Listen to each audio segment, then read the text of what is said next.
cha Igbo kwenu.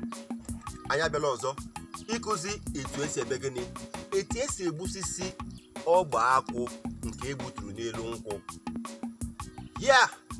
Here we are once again to show you how to cut out these palm fruits from this bunch of the palm fruits.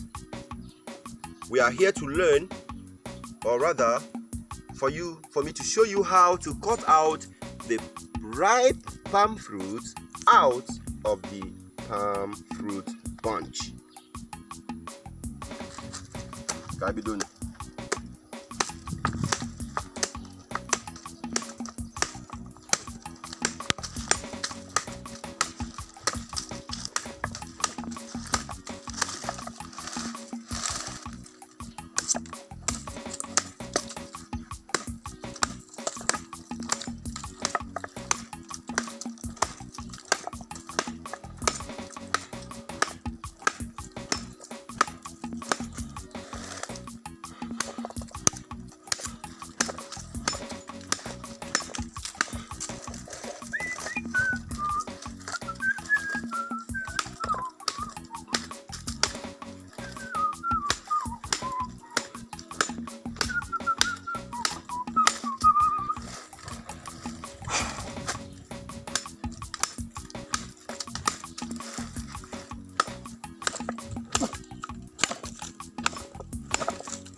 Woo!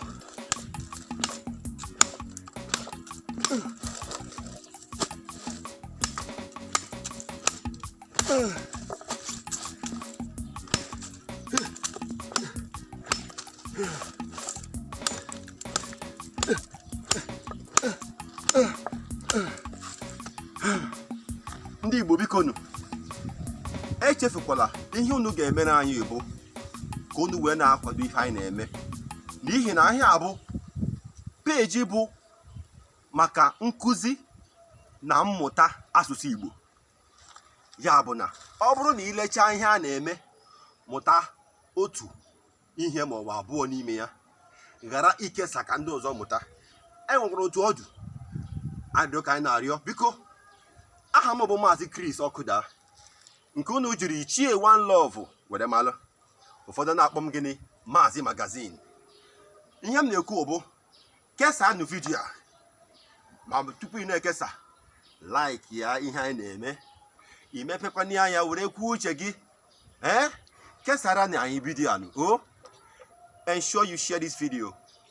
As you have learned one or two things, ensure you share the video. Okwu Igbo TV is actually on TikTok.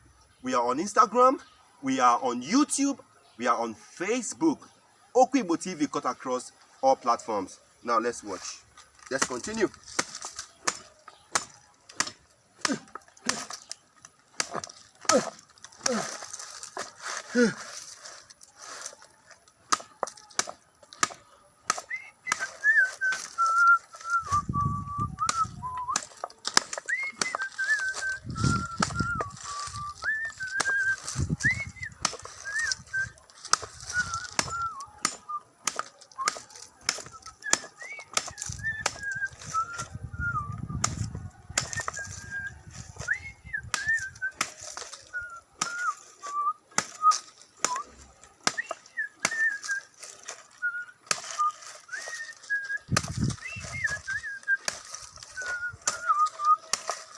Brother, bịa like ya yi Okwu Igbo TV, bịa like ya yi Okwu Igbo TV.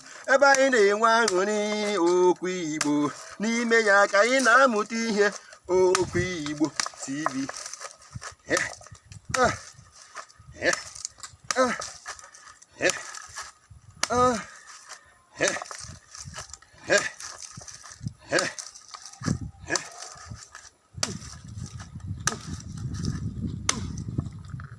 Biko ikesala ya kesanya anụ ya, kwa ya ka ihe ka m na-ekwu ka mgbe kesanya anụ ihe nụ na ihe a na-eme ihe abụrụ ihe ụmụazị, ọkwa ihe ụmụazị, n'ihi na ụmụazị na-esi na-amụtakwa ihe n'ihe a na-eme. Mana biko kesa ihe a na-eme. Share the video.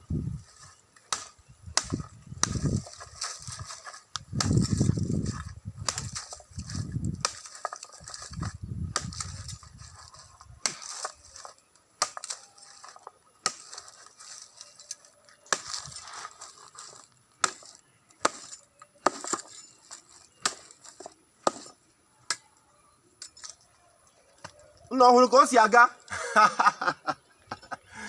bịa like anyị Okwu Igbo TV, bịa like anyị Okwu Igbo TV, Okwu Igbo TV, ebe anyị na-enwe aṅụrị n'ime ya ka anyị na-amụta ihe. Okwu Igbo TV, bịa like anyị mama, papa, sister, brother, bịa like anyị Okwu Igbo TV. Hey,